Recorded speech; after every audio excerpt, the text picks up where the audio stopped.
Assalamualaikum warahmatullahi wabarakatuh. Saya atas nama Ika Lestari akan menjelaskan tentang penilaian berbasis kelas. Di sini ada beberapa pembahasan, yaitu pengertian penilaian berbasis kelas, yang kedua tujuan, fungsi, dan manfaat penilaian berbasis kelas, yang ketiga prinsip dan prosedur penilaian berbasis kelas, yang keempat teknik penilaian berbasis kelas. Yang pertama di sini pengertian penilaian berbasis kelas. Evaluasi atau penilaian berasal dari bahasa Inggris, yaitu evaluation, akar katanya value yang berarti nilai atau harga. Penilaian berbasis kelas adalah penilaian dilakukan oleh guru dalam rangka proses pembelajaran yang merupakan proses pengumpulan dan penggunaan informasi dari hasil peserta didik terhadap tujuan pendidikan yang telah ditetapkan, yaitu standar kompetensi dasar, dan indikator pencapaian belajar yang terdapat pada kurikulum. Yang kedua di sini ada tujuan, fungsi, dan manfaat penilaian berbasis kelas. Penilaian merupakan suatu kegiatan pengukuran kuantitatif dan penetapan mutu pengetahuan siswa secara menyeluruh dan salah satu proses penting dalam proses belajar mengajar. Secara umum, semua jenis penilaian berbasis kelas bertujuan untuk menilai hasil belajar peserta didik di sekolah, mempertanggungjawabkan penyelenggaraan pendidikan kepada masyarakat. Adapun manfaat penilaian berbasis kelas di sini ada beberapa. Yang pertama, memberi umpan balik pada program jangka pendek yang dilakukan oleh peserta didik dan guru.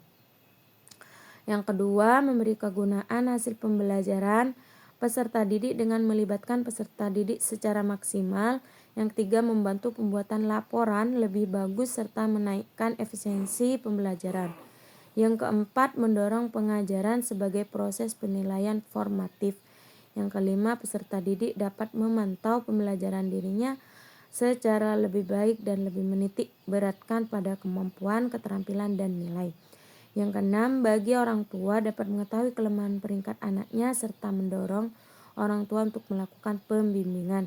Yang ketujuh, melibatkan orang tua peserta didik untuk melakukan diskusi dengan guru atau sekolah dalam hal perbaikan kelemahan peserta didik.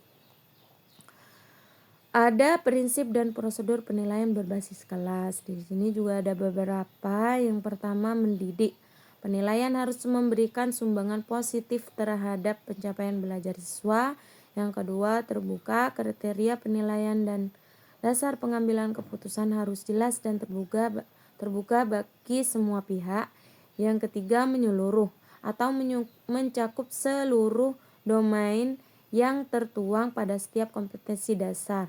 Yang keempat, terpadu dengan pembelajaran. Artinya menilai yang seharusnya dinilai menggunakan alat yang sesuai dengan mengukur kompetensi. Yang kelima, objektif. Artinya proses penilaian yang dilakukan harus meminimalkan pengaruh-pengaruh atau pertimbangan subjektif dari penilaian. Yang keenam, sistematis, yaitu penilaian harus dilakukan secara terencana. Yang ketujuh, berkesinambungan. Penilaian dilakukan secara berencana.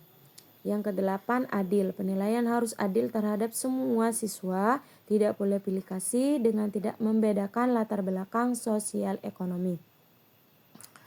Selanjutnya, teknik penilaian berbasis kelas. Di sini juga ada beberapa penilaian teknik berbasis kelas.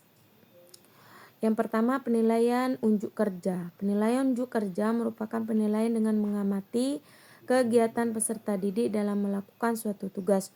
Contohnya seperti praktek sholat, praktek olahraga, dan praktek di bengkel.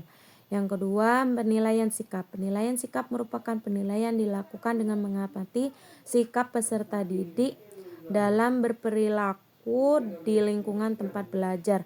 Yang ketiga, penilaian tertulis. Penilaian tertulis merupakan penilaian yang dilakukan menggunakan perangkat penilaian berupa soal dan jawaban dalam bentuk tulisan. Yang keempat, penilaian proyek. Penilaian proyek di sini adalah kegiatan penilaian terhadap suatu tugas yang harus diselesaikan dalam waktu tertentu. Yang kelima, penilaian portofolio. Penilaian portofolio merupakan kegiatan penilaian yang dilakukan dengan menggunakan bukti-bukti hasil belajar yang relevan dengan kompetisi keahlian yang dipelajari. Portofolio juga diartikan sebagai kumpulan hasil karya seorang peserta didik yang ditentukan oleh guru sebagai usaha mencapai tujuan belajar.